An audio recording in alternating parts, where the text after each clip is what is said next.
离开中国的苹果终于尝到了印度的铁拳。今天这个事儿啊，说出来吧，能把大家伙的大牙给笑掉了，也能把某些人的下巴给惊掉了。那咱们都知道，这几年这个苹果公司那个库克，那是铁了心了要跟咱们中国脱钩，要把这个家底呢往这个印度搬。哎，他以为呢这个印度啊是那个如花似玉的新媳妇儿，又是建厂又是招人的，那是真金白银的往下砸呀，甚至要把这个印度打造成第二个世界工厂。可是结果怎么着呢？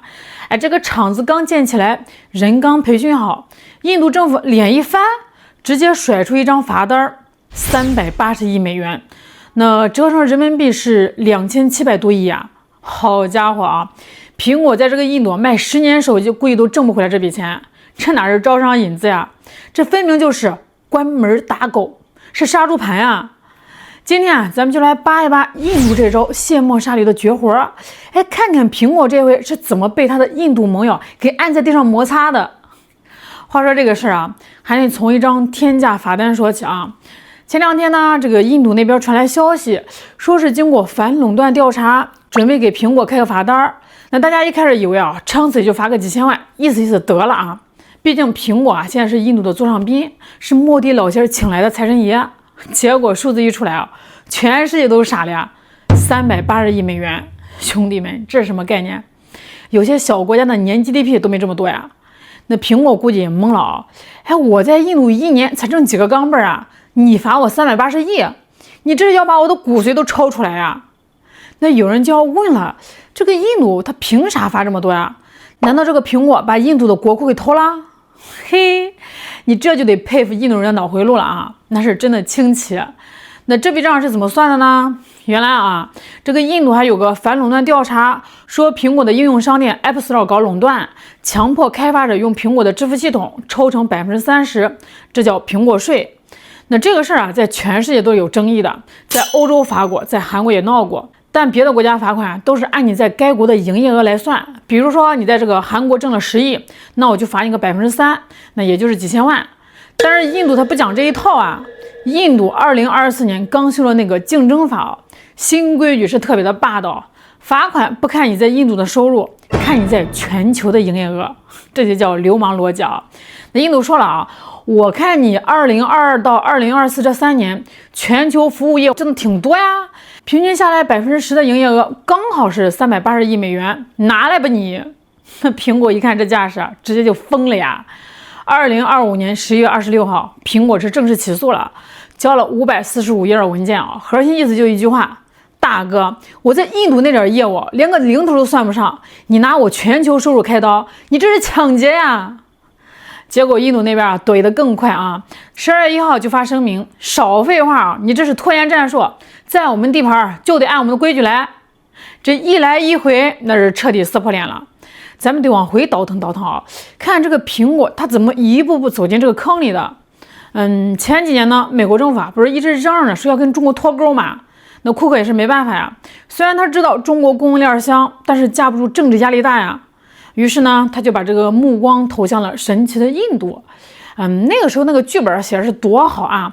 印度呢有14亿人口，那是巨大的市场啊。印度呢有廉价的劳动力，比中国便宜多了呀。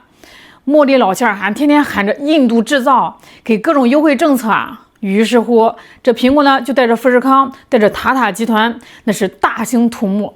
富士康在印度扩招了好几倍工人，塔塔集团更是砸锅卖铁的建组装线。库克甚至亲自飞到印度，跟这个莫迪握手，那个场面哦，简直就是异父异母的亲兄弟啊！这按照计划，以后卖到美国的 iPhone 大部分都得是印度造。苹果现在的产量确实上来了，第一次超过中国，成了对美出口 iPhone 最多的国家。哎，这看似是双赢啊！但是这库克忘了商界流传着一句至理名言：印度赚钱，印度花，一分别想带回家。当你的厂子建好了，你的钱投进去了，你的设备搬不走了，这个时候啊，印度的镰刀就举起来了。这叫什么？这叫关门打狗啊！以前你苹果是金主，我捧着你；现在你苹果是肉票，我绑着你。印度政府啊，心里的算盘打的是噼里啪啦响。现在你生产线都在我这儿，你想跑没那么容易哦。供应链转移那是伤筋动骨的事啊，你还能再搬回中国吗？美国政府能答应吗？既然你跑不了，那我不宰你宰谁呀？而且这也不是印度第一次这么干了啊，在这个国际投资圈，印度有个响当当绰号叫跨国企业的坟场。不信你去打听打听，当年的英国电信巨头沃达丰被追诉几十年的税款，罚了几十亿。韩国的三星被罚过6亿多美元，咱们的什么小米了、vivo 了，那更是被印度以各种理由冻结资产罚款，甚至连沃尔玛、亚马逊这种美国亲儿子，在这个印度也没少挨棍子。在印度眼里啊，外企就是待宰的肥羊，养肥了就杀，这是人家的传统异能啊。那有人可能要说了啊，印度就不怕把这个外资都吓跑了吗？那这么搞，以后谁还敢来啊？嘿，您别说啊，这个印度还真就不怕，那或者说他是有恃无恐。首先，这个印度啊，现在是真缺钱。虽然这几年 GDP 数据啊看着是挺亮眼的，但那是怎么来的？大家心知肚明哦。财政压力大，赤字高，基础设施到处都要钱，那从哪儿弄钱最快？这当然是罚款呀，特别是罚那些跨国巨头，一笔下去啊，顶多少万人的税收啊！这一次啊，不仅是反垄断，印度税务部门还翻出几十年前的老黄历。说你苹果虽然这个手机是印度造的，但是你卖到全球的利润，只要跟这个印度沾边，都得在这交税，这叫两头吃。其次呢，保护本土势力。印度这个国家呢，那是财阀统治，塔塔、信氏这些大财团，那是政府背后的真正老板。如果这个苹果太强势啊，把这个市场都占了，本土企业还怎么活呢？高额罚单啊，既能压一压苹果的威风，又能给本土初创企业腾地方。这招呢叫借力打力。最关键的一点，印度看透了苹果的底盘，他知道苹果现在是骑虎难下呀，回中国，美国政府那关过不去哦，关税大棒举着呢。那去越南吧，体量太小，吃不下这么大的产能。除了印度啊，苹果目前还真找不到第二个能勉强代替中国的地儿。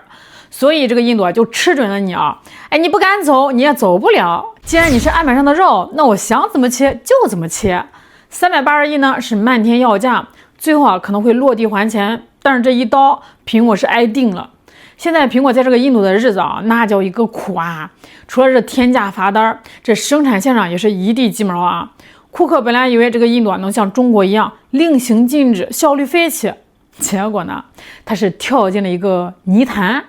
先说这个供应链啊，这印度说是造手机，其实就是个组装车间，核心摄像头、OLED 屏幕、芯片，这印度造得出来吗？造不出来，还得从中国运。你想想这个画面啊，这个零件呢从中国装船运到这个印度港口，要是搁在中国呢，2天就清关进厂了。在这个印度啊，光清关就得10天半个月，再加上印度那个破烂的交通啊，运到工厂哗哗菜都凉了。而且这个印度啊，为了保护本土制造，进口关税还死贵啊！这一来二去的，在这个印度造手机的成本反而比在中国还高。那原本呢是为了省钱，现在呢结果变成烧钱。再说这个工人素质啊，中国的工人啊，那叫一个勤劳、技术好、纪律强，良品率能给你干到98%以上。但是印度的工人呢，良品率长期在85%晃悠。那也就是说，做100个手机，有15个是废品，这返工成本得多少啊？而且这个印度工人啊，那个维权意识特别的强啊，食堂饭菜不好吃，罢工；宿舍没有空调，罢工；管理者说话大声了，罢工。去年这个富士康印度工厂就因为这个食堂的卫生问题啊，直接罢工1周，损失上千万美元。还有那个塔塔的工厂，动不动就着火，一生气就把这个生产线给烧了。这哪儿去开工厂啊？这是去当幼儿园园长啊！还得天天哄着这帮大爷干活。还有那个什么本土化啊 ，iPhone 17为了讨好印度呢，加了12种本土语言。这工程师啊，光调试这些就忙活了半年。但是结果呢，印度市场上大家都买三星、买小米、买二手的，苹果这种高端货呢，在印度那是水土不服呀。有钱人毕竟是少数啊，这大部分人呢还是图便宜。现在苹果是彻底陷入了两难，想走吧，走不了，几百亿的投资都在那儿扔着呀，供应链都搬过去了。那想留吧，太难受啊！3天2头被罚款，工厂效率上不去，还得看这个印度官员的脸色。库克现在的心理阴影面积估计比这个印度洋都大呀。那这事儿给咱们还有全世界的企业提了个醒，别迷信什么下一个中国。中国这个世界工厂的地位啊，那是几十年如一日啊，靠着完善的基础设施，靠着咱们勤劳智慧的工人，靠着稳定的政策环境干出来的。不是你随便找个人多地广的国家就能替代的呀。这印度呢，看着人多，看着热闹，但是它的营商环境、它的法律体系、它的契约精神，离现代化还差得远呢。它就像一个黑洞，吸你进去，然后一点点的吞噬你的资本和耐心。苹果这次被罚380亿，其实说白了就是交学费啊。那这笔学费告诉大家，政治投机不可取，违背经济规律必翻车。你想为了迎合美国的政治正确，强行把这个产业链搬到不成熟的地方，那你就得做好被杀猪的准备。至于这个苹果最后认不认栽，我看大概率呢得认怂，交个保护费，或者说承诺更多的投资来换取减免。但是不管怎么说，苹果在印度这个蜜月期是彻底结束了。这以后就是漫长的凑合过呗，还能离咋的？行啦，今天就聊到这儿了。你对苹果的遭遇咋看呢？评论区聊聊。我是小懒，我们下期再见。